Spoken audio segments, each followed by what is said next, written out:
Guys, kakauwi lang namin galing hospital. Nagkaroon ng tahi ng wala sa oras. Yan, hanggang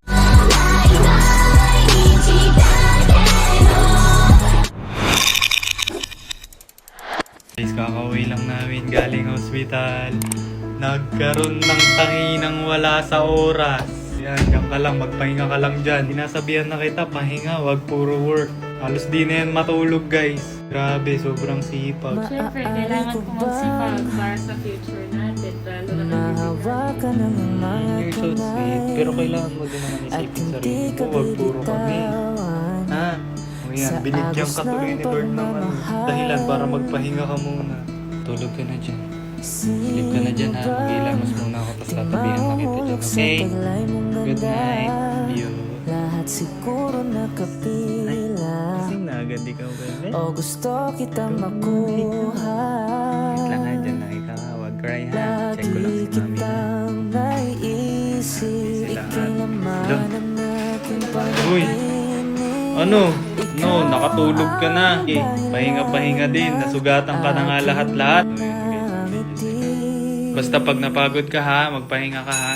Sabihan mo ko ha. Aaminin ko sa'yo aking Gising naman ikaw, bebe. Ang bebe. Ay. Tamsak-tamsak ka pa dyan ha. Ha?